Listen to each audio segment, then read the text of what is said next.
Two unemployed actors, two unemployed actors. They're just between projects. Welcome back to Two Unemployed Actors. I'm Max. I'm Sam. Plenty to talk about today. We'll get stuck into it. Because Yeah. starting with an embarrassing story. Yes. I am the gift that keeps giving when it comes to embarrassing stories. For those of you that haven't been listening For regularly. those of you who know Max. Naughty people. So essentially, reality. I had to do a self-tape last week. Bless you, Fred. And I had to do a self-tape last week for a director who, through the agent, said, look, we want Max to audition for this role as the farmer. So the agent sent through 2 scripts. Yes. And said, to 3 people who were copied in, make sure you do your parts for blah, blah, do your self-tapes for this below and send it back and send it to the director copying me in. So I rehearsed for a day and a half and then recorded it with Emma. She was the reader and sent it away. And as you do, you move on. You think nothing of it, maybe something will happen. Yep. I got an email from the director just directly to me a couple of days ago going, look, thanks for the self-tape. It's great. What you did, though, was you read for the little boy who's talking to the girl. And you made it work. But if you could, the producers in America really want you to read for the farmer, who's Rick. Oh my God. So I read for Billy. How did you... So I know. Did your agent just not tell you? No. Well, I just printed off the scripts and I looked at it and I just picked the first one up and just went, okay, this is cool. Read the character briefs? There weren't any. Which always makes it interesting, really. Chelsea. Yeah. So, I just... Unless the language was clear as day. Well, it kind of is on, even Emma sort of said, well, it's kind of interesting script for you.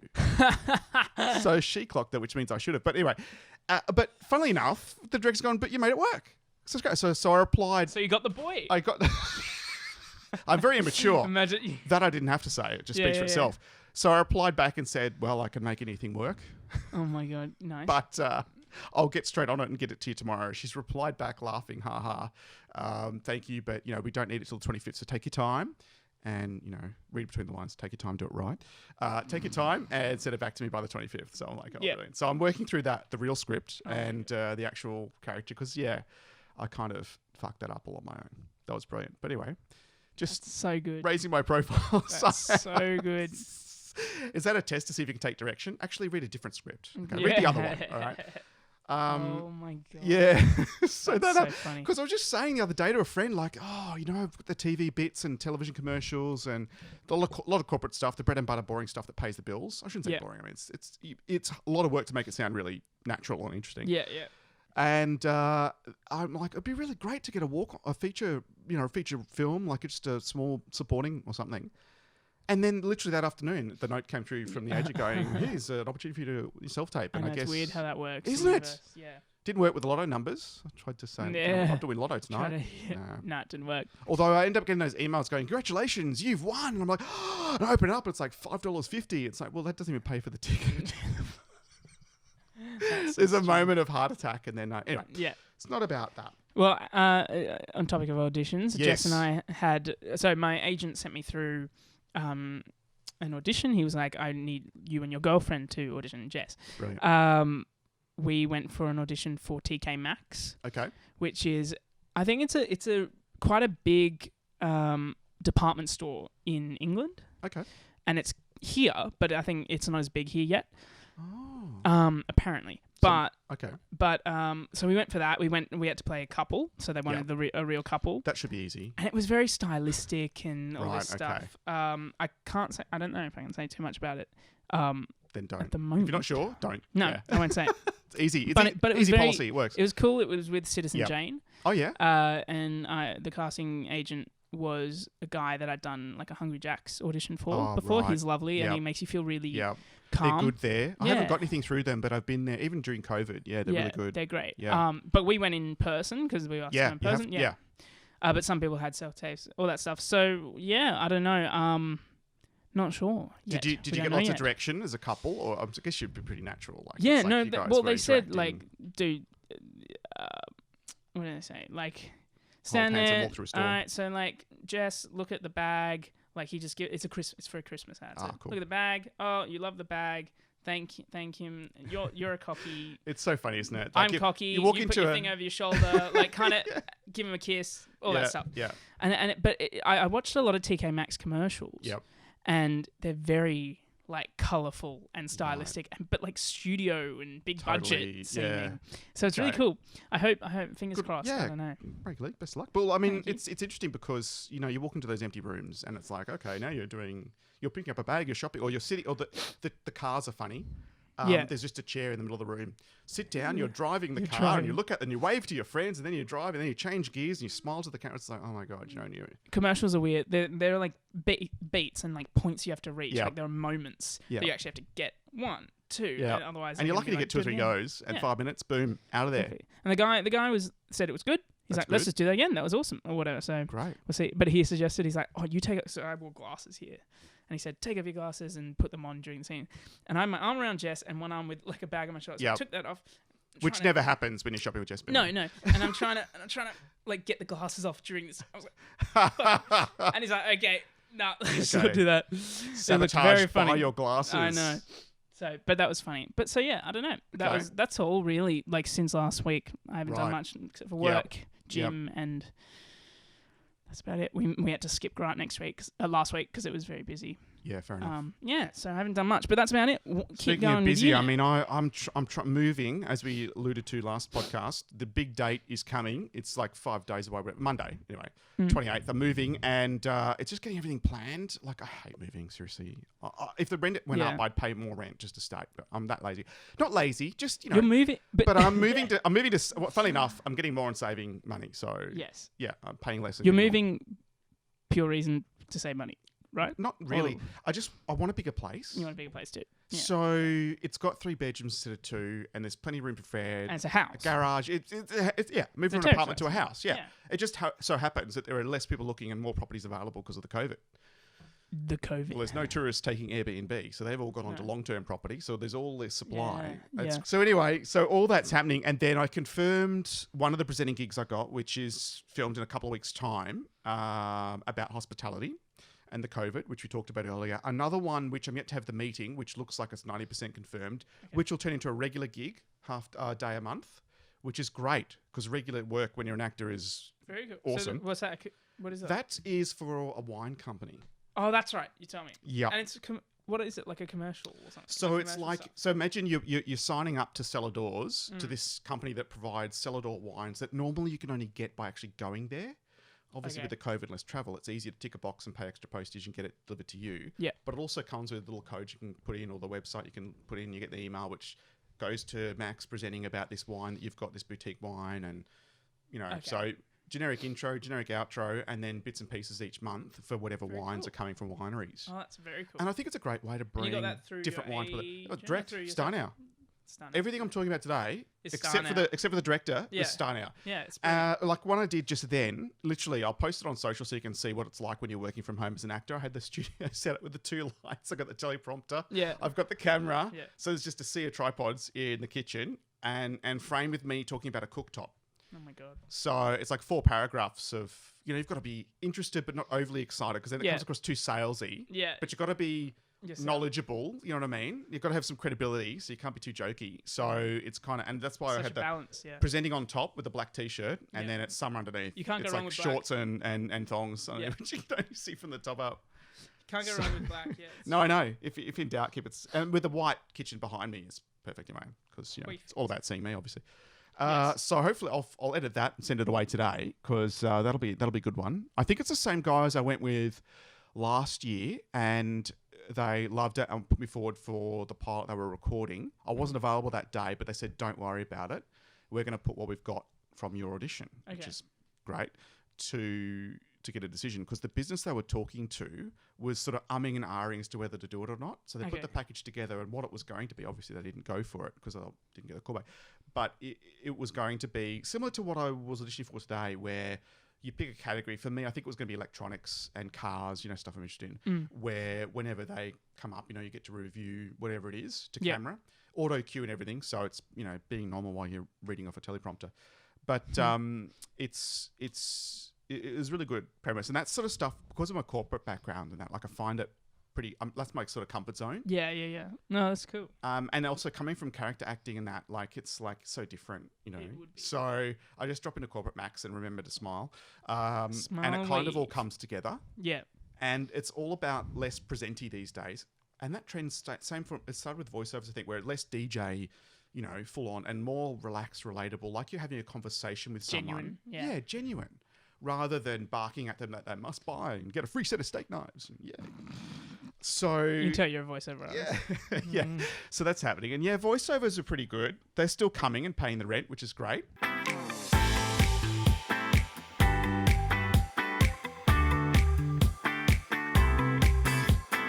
It's also actor voting season. So short films, I've put votes in, and it's all starting. So from now, I miss going to the actor cinema, and because you can just sign up. And you can go to whichever one and watch the movie, and you get an intro from the cast or the crew, maybe a direct Q&A, or just the distribution company. You know, Sony, Universal are there, and they're also giving out popcorn and ice cream as you go in, just to, you know, because that's going to help you vote for them, right? So, and the cinemas aren't always packed. I mean, it's generally daytime/evening because there's a lot of movies to go. Like last year, I think there were 36 or something. So that's a lot to get through. And you've also got access. You sat through 36 movies? Almost. Some of them I'd seen before, just normally. How? Because They're not. Are they short films? No, films? Features. 36. And you How is that even possible? Well, you get They're like 2 hours each. It does not all in one day. Oh. Over a period of weeks. Yeah, and right. You get because that'd be interesting. I was going to say. By the time you get can't to the fit end it into one day of the movie marathon, it's like, oh my God. So, but each, you get a timetable of when they're all showing at the cinema. Yeah, okay. And some of them aren't. Some of them are just for actor TV, which you also get an app. So you can watch on the television at your own leisure. So that you can somehow get through as many as possible to make a more accurate vote count, which is the point, which is great. It also means you get access to stuff you would normally see and all that, which is also cool. I've been thinking about signing up as a member. It just costs. I know, it's not cheap, but you do get benefits into, well, I mean, discounted movie tickets and that, but events. That's it. And you get free chop tops. That's free chop tops. Not even. It's not even free. $400 a year and you get an ice cream. Yay! Yay! I'd do that. And $400 in actor money. That's a lot. So you're paying $400 a year for the actor, and then also $500 for voice. I think it was $400. Yeah, for voice. I think it was around. Yeah, but see, like last week's one voiceover job paid for both. You know what I mean? Like it just depends. Like it's one. Yeah. Oh. So. Voices.com is US dollars too, and so that makes it nice getting paid then from PayPal to me in Australian dollars. See, like I really want to sign up for Voices.com. It's, you know. But like, you may not get. What if you don't get a job? I know, and it could be because you have a real. Yeah. You've been doing it for ages. Well, you see, what my approach was, because it's a really good question. It's a chicken and the egg, right? Yeah, here we go. Let's talk about this. Yeah. I had a voiceover. I had a voice coach who, for American accent, Paige Walker, fantastic, but also has an agent with She's signed with RMK to do voiceovers. Mm-hmm. And she was the first one to go, well, hang on a minute. You did 5 years of radio. You cold read well. Why don't you do voiceovers? Yeah. So I'm like, join those massive two dots. Like, come on. So what I did was I recorded heaps of stuff. Yeah. Well, not even then. Before that, I talked to her about what sort of scripts do you think suitable for me? Yeah. Based on what she's seeing out there in terms of work. So I'm not just recording any script. Yeah. And then I worked with her on those scripts. So after an American accent thing, I'd stay there for another 15 minutes and work through a particular script and pause at the right spot and get her take and do a bit different and really refine it so that I could go to the engineer, who again was recommended by her, to walk into the booth, be ready to go with all my scripts laid out. And it just made me spend less time in a more expensive environment, which is a studio with a professional engineer. And then he took those and put them all together into with music beds where appropriate, and made it sound like it was a really professional demo. 2.5 minutes of me. So with Voices.com, do you get rollover stuff, or it's just... It's up to you to negotiate. They've got a budget for the project, and it might be between X and Y, and you put your bid in, and say also it includes, a couple of revisions if you have to make a few amendments, and any additional revision might be X amount. Yeah. If it's like one just got upgraded last week, they love the Audition, the client loves it. It's through a production company in England, but they've just upgraded it to television. So I said, was it free to air or is it just pay TV? They're like, not sure yet, but what if it's a US thing and they don't? Well, so I have to pay. I have to pay a project fee, and then I say, okay, it's X amount for 3 months. If it's free to air, if it's 6 months, it's X amount. So I make sure it's not just a plain budget, which is easy to do. Yeah. To get unlimited on television. But what if it's like a US thing and you don't even know that you're being replayed? Like, how do they? I know that's kind of illegal. I've got a spreadsheet. So what I do is I wherever there, and it's not many because most of it's corporate work for me. Yeah. But there's also animation and e-learning. There's so many. There's like 20 different categories. Yeah. From So how even would toys. you? So you contact them. There's a few. So there's about 3 or 4 this year that involve rollovers. Yeah. So I've got a diarised and spreadsheet to go and check with their website and online, and it's easy with technology. Nice. And if they have, you'll contact them and be like, excuse me. And it's not that difficult to do. Just be a bit organised, especially when it comes to you making money. And rollovers are great for actors, right? So whether you're a voice actor or on set. And I think, it's easy to say, here's my budget fee, and that's it. Yeah. Because remember, they're saving money by not booking a studio for you to go and record. Yeah. So they're already saving coin. Yeah. And it could be another sneaky way to save money when it comes to, because generally it's voices.com is quite professional. Yeah. And if you've got any questions, 24/7 they're there to answer them. The voices.com crew. Sometimes clients don't really know what to ask or how to ask. I haven't done it before. And they'll get a voices.com person to post it and monitor it and cast it. But also just, be aware of rollovers when it comes. And look at your union rate card. Yeah. And other voice companies, look at their rate cards. They're publishable. You print them out and have a look. And it'll clearly say the budget for different types of work, whether it be corporate or whether it be advertised, whether it be Instagram, whether it be free-to-air TV. You should have voice agents. Look at their rate. Yeah. And that gives you an idea. And then, for example, when I was on set for a corporate gig, to camera presenting, no voiceover work, but same deal for the website as well and online, it was a flat fee. Yeah. I said, that's great, and I'll do it for that flat fee, but it's for 12 months only. Yeah. And then there's rollover after 12 months.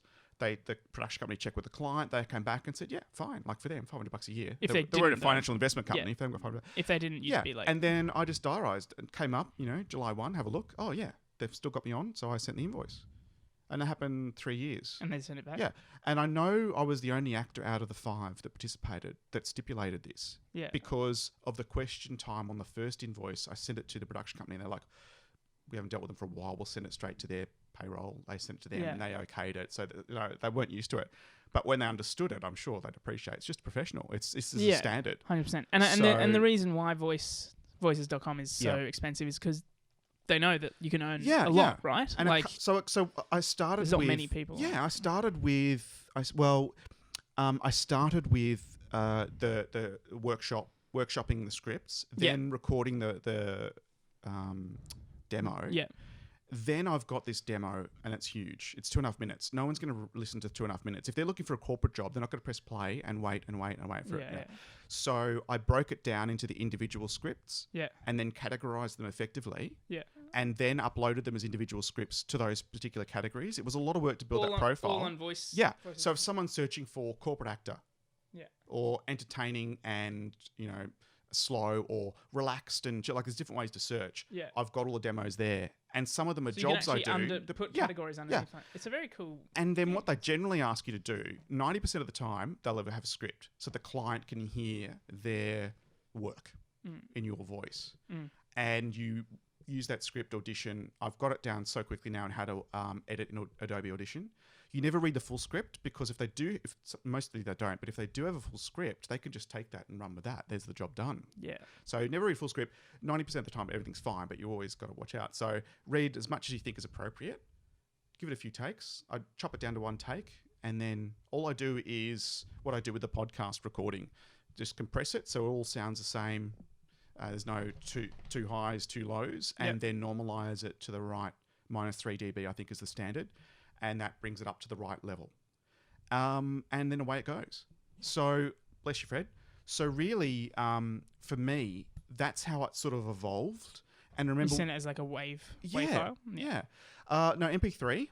And don't forget, when I started, I signed up and I did... And it was a commitment because I'm into the unknown. I had a bit more confidence because I had the demos ready and the profile up to date, 100% everything. But I used the little USB mic, not USB, but kind of the mic that I use when I do self-tapes into the phone. Yeah. So I've got this $90 Rode mic. Oh my God. And I've got a couple of jobs. One of them was $1,000. The next one was $1,500. I'm like, holy, that's when I went and invested one of the jobs into the equipment. Yeah. To then unlock more opportunities. Yeah. Because I felt bad sending, like, I can't Did it sound record okay, $1,000 thing on the... You just compressed it and it was like... Yeah, because remember, they're listening to the audition in an MP3 file. Yeah. It's not the highest quality. And obviously, you also list your equipment. Yeah. So, and the demos are professionally recorded, so they know you're capable of doing it professionally. Otherwise, you wouldn't be there. Oh, yeah. And then I'll send it away. And most of the time, actually, you can tell how you're getting better with experience, because most of the time they're like, yep, you're paid, done, thank you, and give you a nice review. There's less of, I need to just re-record that. And you have all your bank details on there already. It goes through voices.com. So when they put up a job, the money is held in escrow by voices.com. Okay. So that way, once it's confirmed job's done, voices.com release the payment. Straight away. And within a fortnight, you're paid in your bank account. I get paid into PayPal because it's foreign currency sometimes, mostly US. So even if Australian... And more Australian businesses are using it. Obviously, majority is US. And when an Australian company does it, it's paid in US dollars. So, but that's just the you get paid, platform. So it's fortnight later. Yeah. I think every Saturday or the Saturday after you record, it gets released or something. And it's but $500 US I think to so. sign up. I think that was my last fee. Yeah, I think so. I can't remember exactly. Yeah. I'll put it on our social just to let everyone know on Facebook. And is it upfront? Do you remember? Yes. So you have to do it straight away. And I've done a few other platforms, and all I'm on is voices.com now. It's the one that works for me. Yeah, okay. And so most of the stuff you have to do an American accent then, if it's mostly some US? stuff I might go for America, but again, with experience, you sort of know. Yeah. What if I go for this? Like computer games, never got a job. I never, So I know. That's not my priority for me. If I get all my work done and I get all my auditions done and my voiceover jobs done, then maybe if I've got time, I'll audition for a few of those. But you sort of know what is going to be good or not. And also budget-wise, like one might say, we want you to do a 45,000-word audiobook recording and $200. And then you go, wait a minute, the rate per word and the hours it'll take me to do it, plus editing hours. No. Some of them are taking the piss. Sometimes there's free stuff as well. Like, look, I'm a student. I've done a short film. I just need a voiceover to sound like a journalist on blah, blah, blah. Yeah. And you might, you'll put $50 in as a bid. You can put money to it.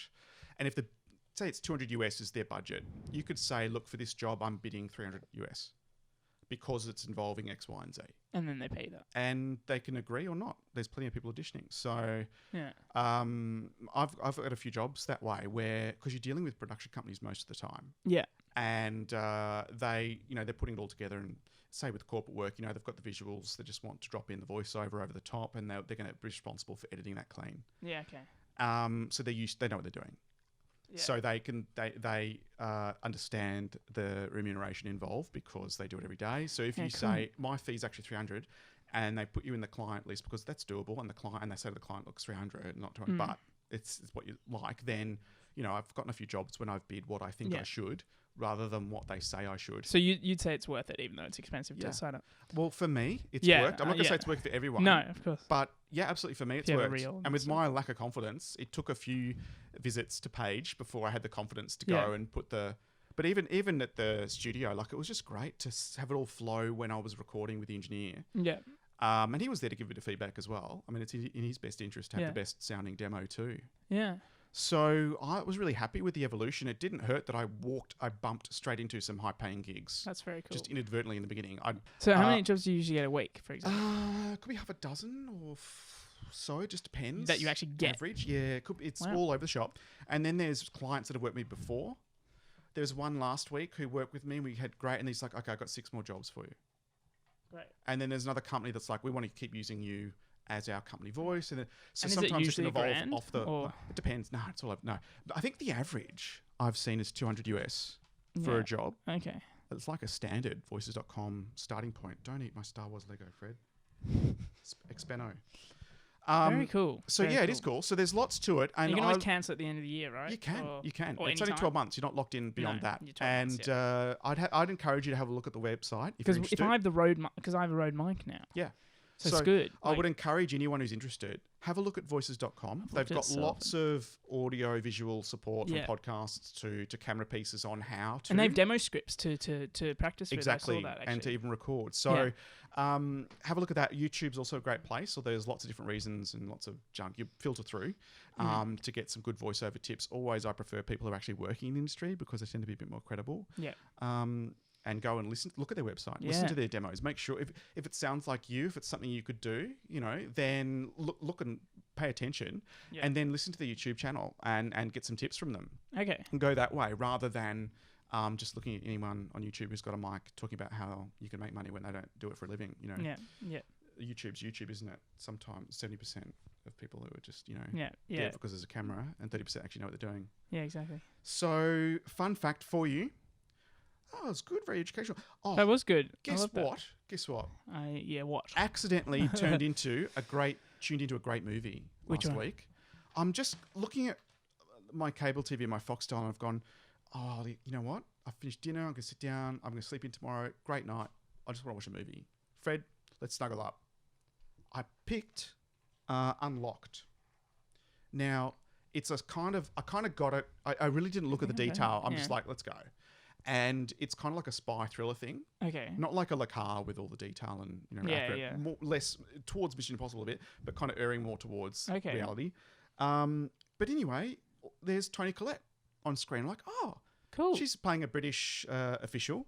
And then John Malkovich is on camera. Oh, wow. And then Michael Douglas looks on and does it. And then Noomi Rapace and Orlando Bloom are the key protagonists. So I'm like, what have I walked into here? This is amazing. And, it was great. Why haven't I heard of this? Yeah. So sometimes you get lots of stuff that would have gone on limited release but it's dropped straight to pay-per-view because of the nature of the environment at the moment with COVID. And I'm just like randomly how often do you randomly pick a movie like that where everything just comes together? It's your favourite genre and all these actors come out the woodwork. I was surprised to see Michael Douglas. Yeah.